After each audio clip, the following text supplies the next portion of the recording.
When most Americans gather with their families for dinner today, they're looking forward to passing the turkey and taking a pass on talking politics. According to a new poll, 58% of people celebrating the holiday dread any discussion about Washington or the White House.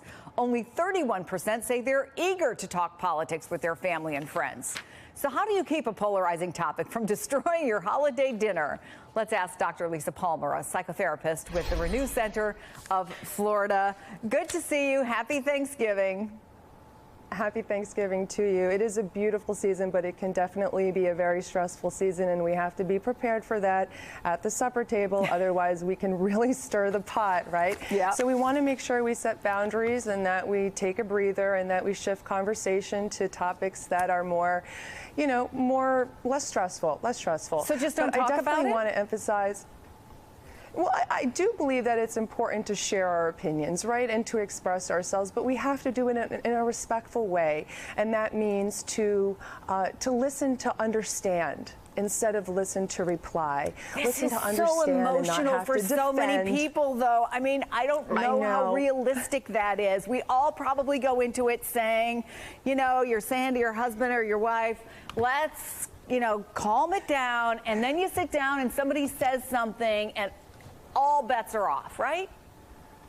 It's so true, and when we're stressed out, definitely those emotions run high and we want to react, but we have to remember that this is a time of gratitude and of peace, and we have to restrain ourselves and just not try to defend, not try to change another person's opinion, but just to relax and enjoy the holiday and listen to understand again instead of listen to respond. This says something, though. 58% of people are dreading this. That's higher than last year when it was 53%. Do you think that our ability, maybe it's exhaustion or something, do you think our ability to do exactly what you're saying we should do, which is tolerate the opposing opinion or set our emotions aside even for a day just for the sake of family peace, that we're less able to do it now just because we're a year into what for a lot of people is one of the more difficult political times in their lives?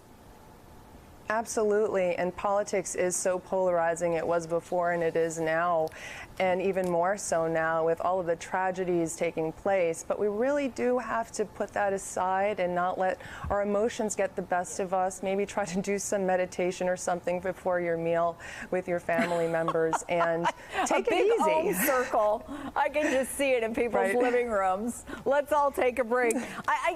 There's another side of this, maybe, because there's other stuff that's in the conversation, sexual harassment, for example, and abuse. I mean, these are important topics. So I wonder if, and not that that's something you want to talk about at the family dinner table necessarily, but, if you're having these conversations, is there possibly a positive side to it that we are talking about things that need to be talked about?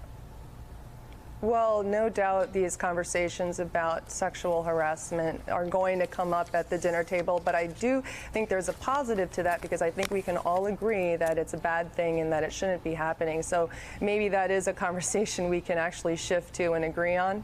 Yeah, exactly. It's interesting this morning at our team meets, and I was actually kind of surprised at the number of people who had in their own family situations where somebody's not coming to Thanksgiving dinner because they know somebody is of a different political persuasion, or people who are not speaking to each other. I mean, are these going to be long-term rifts, or is this something that time will heal?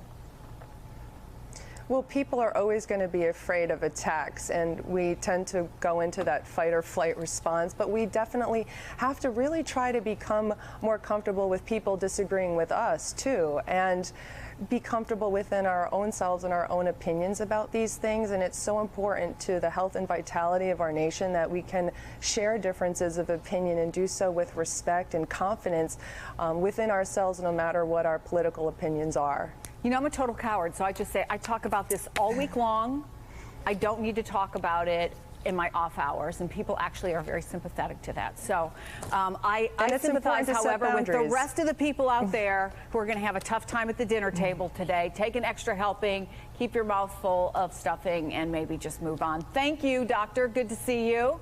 Looks like beautiful weather Good to there in see you. Boynton Beach, as usual. Always. Cold here in New York. Thank you. Good to see you. Happy Thanksgiving.